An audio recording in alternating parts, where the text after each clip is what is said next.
We are here because we are launching the program that is really led by MMDA on what we call the Bayanihan Estero program. And what that essentially means, lilinisin natin itong mga estero natin. Hanggat makita na talaga ninyo kung gaano kakapal yung water hyacinth, at gaano karami yung kailangan talagang kolektahin, gaano kababaw na yung tubig dahil sa siltation, hindi mo talaga kahit na mga picture na mga nakita mo, ibang-iba talaga pag nakita mo gaano kakapal ito.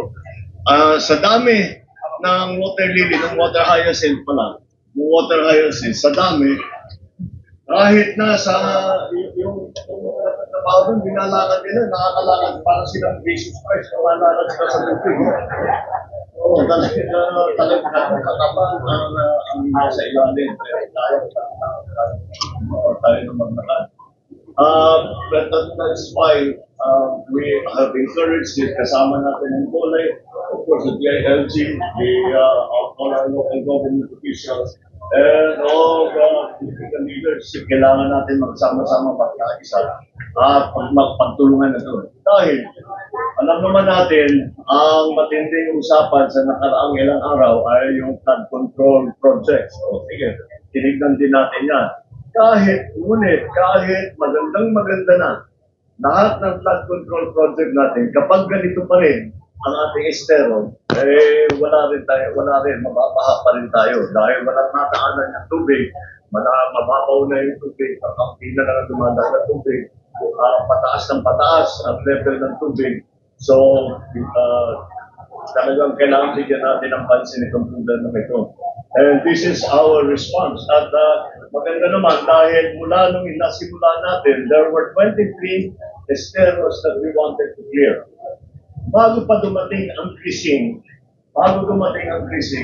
nakapag-clear na tayo ng isang dosena, labing dalawang estero na nalinis na natin. Kaya kahit paano, napawasan ang epekto. Wala tayong magagawa dahil sa dami ng bagsak ng tubig. Ngunit, makikita natin, kapag malinis ang mga estero, mabilis din mawala ang baha. Kaya naiiwan ang baha dahil walang madaanan ng tubig at tatagal talaga na may tubig sa mga bahay-bahay ng ating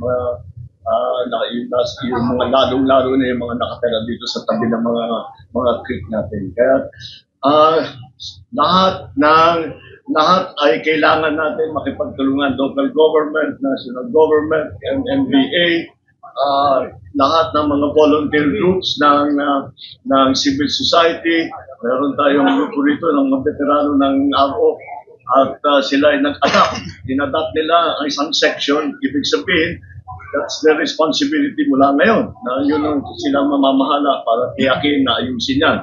Kaya pasalamatan natin sila.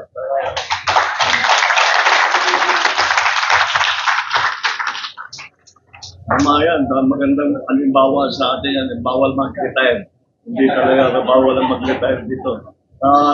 Kaya sana naman yung ibang grupo, other civil groups will do the same and adopt a certain section at sila ang mamamahala sa paglinis na pagpiyak na may dinadaanan yung tubig. Kasabay nitong paglinis, meron din desiltation dahil talagang tumataas ang tubig, napapaw na yung tubig dahil sa siltation.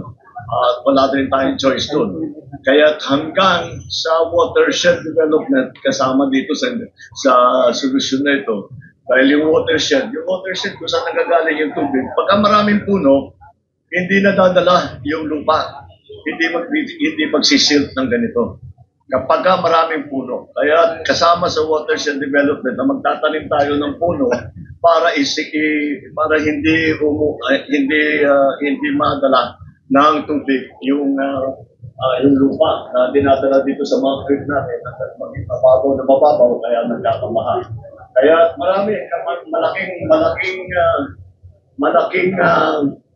malaking proyekto ito na sa flood control, hindi lamang sa pagpatayo ng yung talagang protection, yung mga dike, hindi lamang yun. Ito, kasama na ito, yung pagpalinis, pati watershed development sa taas, kung saan nagagaling yung tubig.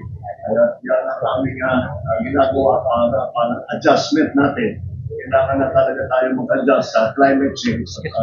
Kahit anong gawin natin, ay hindi natin mapipigilan ang tinatawag na climate change at ang pagbigat ng dating ng bagyo at pagdami ng pagbaba.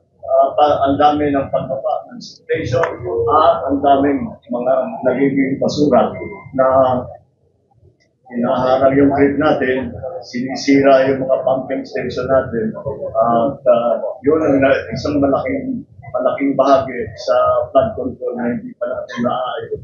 Ngayon na inaayos na natin. Kailangan talaga natin hanapan ng solusyon nito at hindi na maaari na basta papabayaan natin na every year na lang ganito ang nangyayari sa ating mga kababayan na pinapakasira.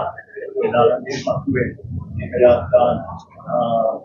gumawa tayong paraan, meron na tayong paraan, pagputihan na lang natin ang ating paglinis sa ating ministero. Kaya pagpatuloy natin itong ating project na itinawag natin ng Bayanihan Ministero.